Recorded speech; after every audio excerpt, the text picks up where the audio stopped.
And everyone is safe now, but search crews were out in northeast Fayetteville this morning after police say a man did not return home after a vehicle crash overnight. This is video from the search this morning around Clear Creek and Old Missouri Road. Crews used drones, canines, and search and rescue teams to look for him. Fayetteville police asked people to avoid the area while that search was underway, and the man was eventually located safe. And today, multiple agencies responded to a structure fire in Lowell. These are photos from that blaze from the Hickory Creek Fire Department. They say around 2 o'clock this afternoon, crews were dispatched to an unoccupied shop building with several large trucks inside. Crews quickly went into work and brought the fire under control, saving majority of that building. They say no one was inside during the fire. Well, most students across our area head back to the classroom next week. And your children probably have all the school supplies and the first day outfit ready to go. But teachers want families to also remember a few things before sending your students back to school. 5 News reporter Taylor Howard spoke with educators about what they want parents to know before that first bell rings. Lauren, it can always be a bit sad when summer ends and no one likes the first day back jitters. But these teachers have learned what actually helps. It's the life skills you practice at home with your children during the summer. Ashley Rosenbaum has spent 12 years teaching kindergarten in Rogers, so she knows letting your kids do things themselves can create confidence. I would say the biggest thing is working on independence, working on opening your containers in the cafeteria so you're not waiting to start eating. Because when you're 5, opening your own applesauce is kind of a big deal. 5th grade teacher Lindsay Pardon has another one: stay organized. Label jackets, label lunch boxes, any school supplies you send, go ahead and label. That's super helpful. If it can get lost, it probably will. Feel that self-worth and self-ownership of like. For 2nd grade teacher Macy Sharp in Lowell, success starts at home. That's where the secret growth is made truly. When parents invest in their children and they just spend quality time with them, whether it's reading, whether it's practicing math, whether it's, spelling words, when they make learning fun at home, it just connects all of it together. And it doesn't just have to look like homework. Amanda Salem has spent 9 years teaching and now works as a library media specialist. Her advice: get to know your child's world. Just talking to your child and asking them how was their day and what did they learn, and talking to them and just making them feel like you're interested in what they're learning. A lot of parents and families get so busy that they don't have time to sit down and talk about their day. If it's a rough day for your child, Tanika Tate with Fayetteville Public Schools says let their teacher know. I think communication is the key. So I think reaching out first to the teacher, is the teacher aware? If we don't know that the problem exists, then we can't collaborate to be able to problem solve. One thing each teacher said over and over: they're on your kid's side, especially on the first day when Rosenbaum says you may not be quite ready to let them go. I know it is so hard to drop off your baby the first day. Come in knowing that this whole staff has your child's best interest at heart. We will take care of them. Parents, don't wait until the night before to get back into that school routine. Teachers say start working on bedtime now, get those mornings back on schedule, and talk through what the first day is going to look like. Taylor Howard, 5 News. Well, we know that Bentonville is a destination for mountain bikers, and this weekend it's also serving as a place to train for the next generation of riders. U.S. Cycling brought teen riders to Bentonville for a 2-day development camp. The riders, ages 13 to 18, were getting hands-on training from USA Cycling certified coaches. The camp included training on skills like cornering, braking, jumps, and drops, along with classroom education for riders and their families.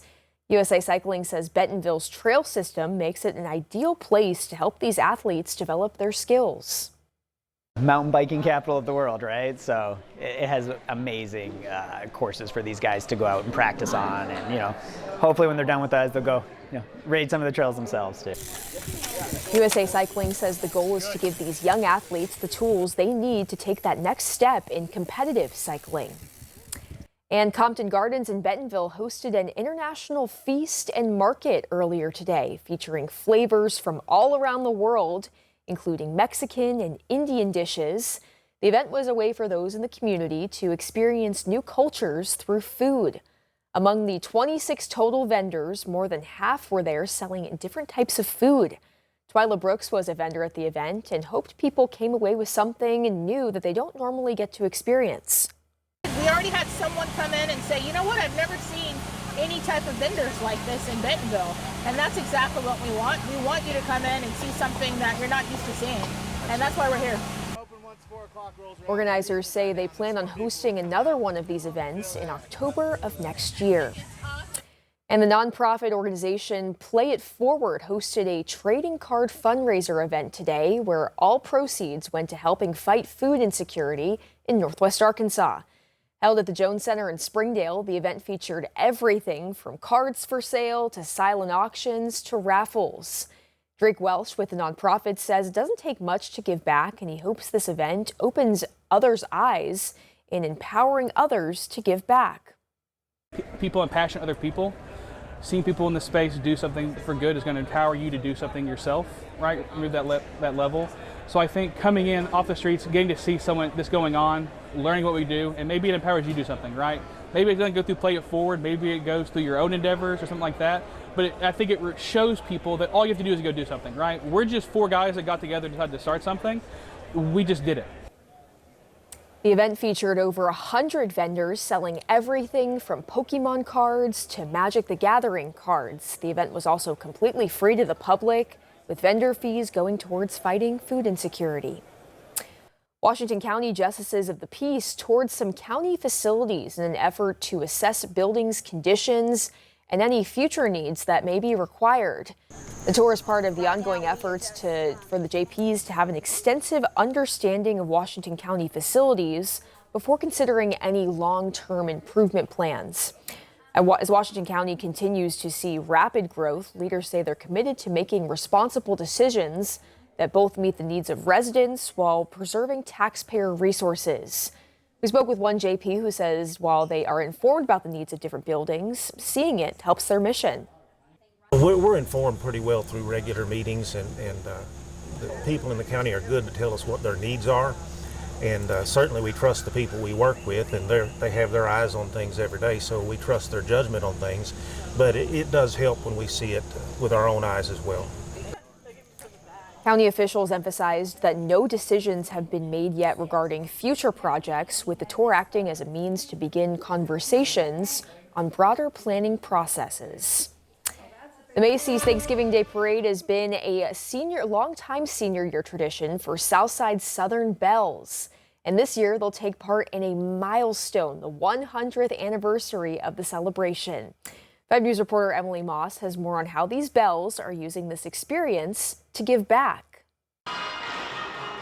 For Southside Southern Belles, Carly Russin and Hadley Clifton, senior year comes with a long-awaited dream. This Thanksgiving, they'll perform in New York City in the 100th Macy's Thanksgiving Day Parade.